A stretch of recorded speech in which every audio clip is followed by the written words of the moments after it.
pelo menos a do corpo, né? O nosso espírito já recebe vida através do Espírito de Cristo.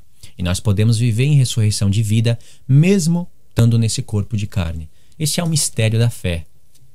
É muito lindo esse plano de Deus, fazendo com que a gente possa viver em ressurreição de vida mesmo num corpo no qual habita o pecado. Porque aí sim acontece a luta do Espírito, a luta do Espírito de Deus contra a carne. E aí Deus nos leva a lutar contra as obras da carne. Por isso que Paulo fala em Romanos: se pelo Espírito vocês não mortificar as obras da carne, certamente vocês vão morrer. Então, é pelo Espírito. Aí acontece uma luta, aí Deus consegue ver os que pela fé têm a esperança de ser semelhante a Cristo. Então se purifica de todo mal, através do Espírito de Deus. E aí você vê aqui Paulo fazendo essa confissão e induzindo a toda a igreja a fazer essa confissão. Paulo tá mandando aqui a igreja buscar o Senhor. Ele está dizendo para a igreja buscar o Senhor. Se você for estudar toda a epístola, em qualquer carta você vai ver Paulo dizendo para judeus e para gentios buscarem ao Senhor. E que esse povo dizendo que eles estavam mortos pelos pecados, mas que Deus deu vida e vai ressuscitar essa igreja. E então você consegue ver que esse pensamento de Paulo, ele foi exercitado nos profetas. E tá no outro verso que eu queria ler, Oséias 6, do verso 1 ao 3, e isso tem a ver com o caminho da cruz. Você vê então que essa tem que ser a nossa confissão, a mesma do apóstolo Paulo. Vamos buscar o Senhor. Olha, nós estávamos mortos por causa dos nossos pecados, mas Deus nos deu vida.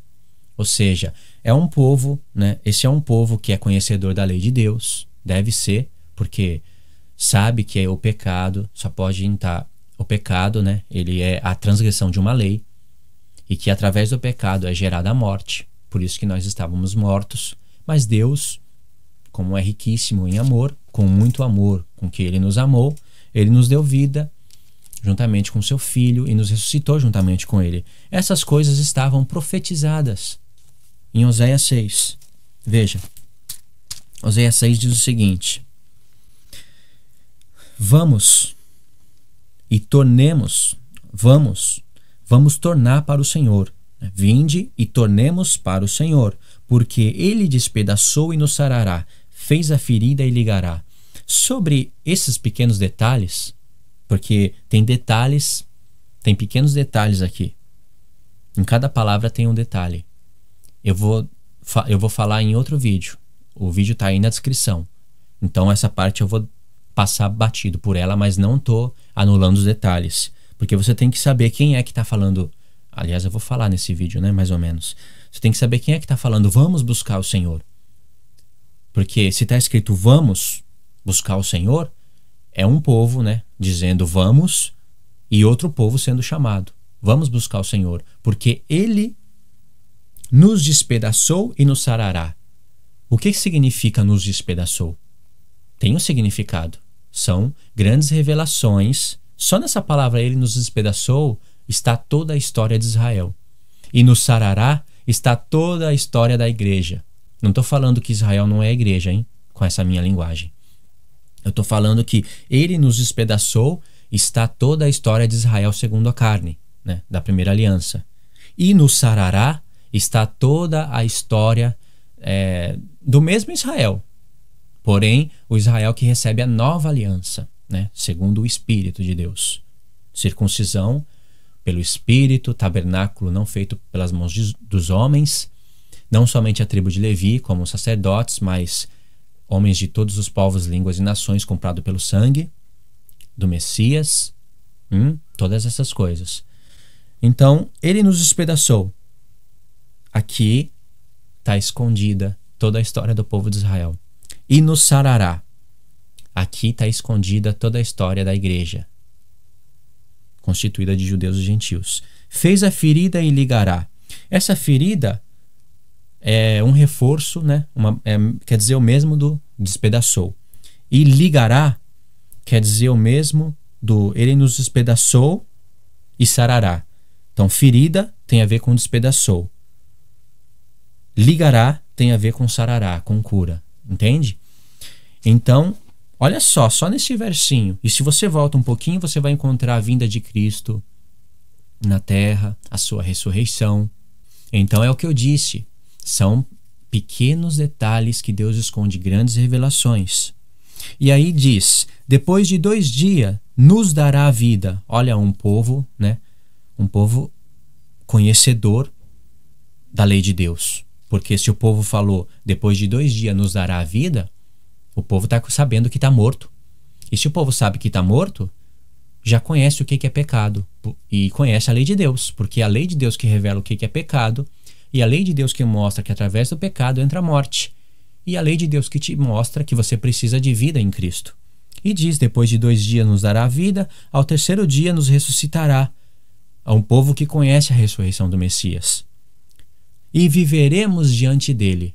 Você vê, ainda que falando resumidamente, tem muitos detalhes aqui. Isso é uma profecia. E Paulo, quando escreveu Efésios 2, ele estava com a sua mente aqui, ó, nessas coisas. Você entende? Então, aquilo que Paulo está falando em Efésios 2 é cumprimento desse texto aqui. É cumprimento. Você vê que é interessante que Paulo mesmo fala que ele foi escolhido para dar o pleno cumprimento na palavra de Deus. Pleno cumprimento. Ele fala isso. E aqui você vê que há uma profecia de um povo que é conhecedor da lei de Deus. Por isso que conhece que estava morto através dos pecados e que precisava de vida do Messias. Não está falando aqui Messias, mas quem é que ressuscita ao 3º dia? Você vê? Isso é muito importante. Aqui fala 3º dia. Olha que interessante. Aqui em Oséias 6 fala, e ao 3º dia nos dará a vida. Não fala que é através do Messias, mas a gente sabe que é o Messias e Deus, o Cristo, que ressuscitou ao 3º dia.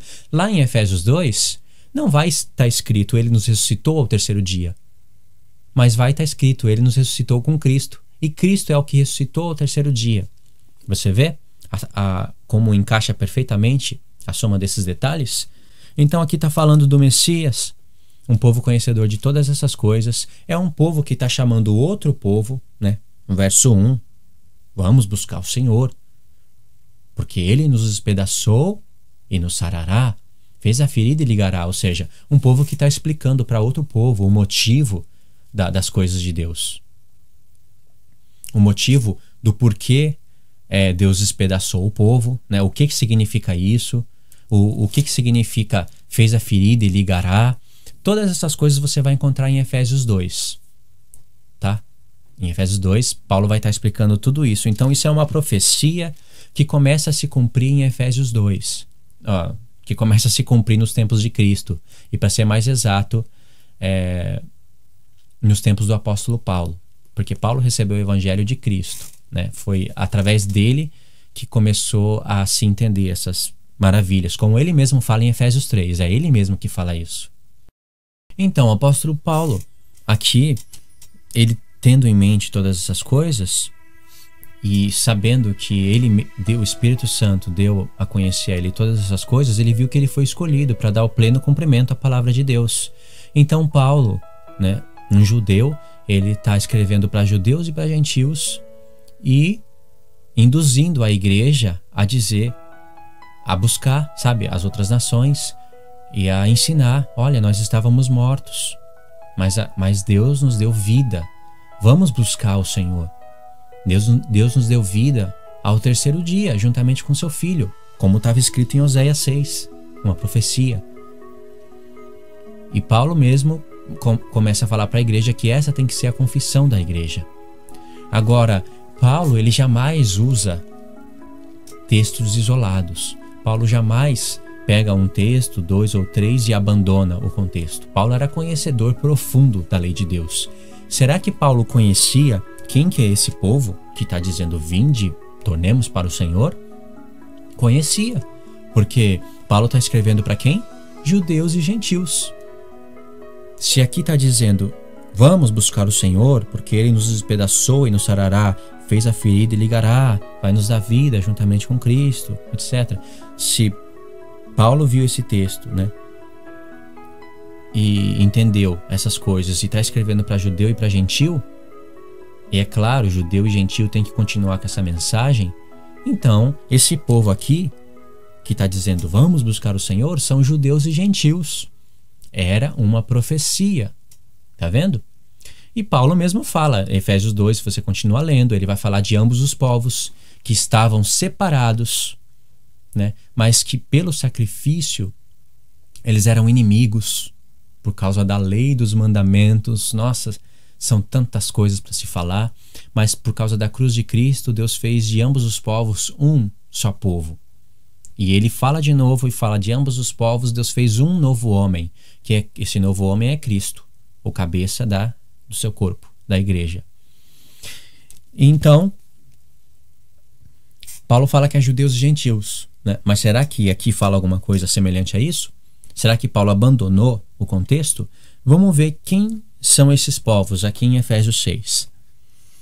Se você volta pelo menos 3 versos, não precisa nem ir para um contexto geral do livro, logo num contexto imediato, você já se encontra com alguns detalhes que a maioria das pessoas, as que leem, né, deixam passar.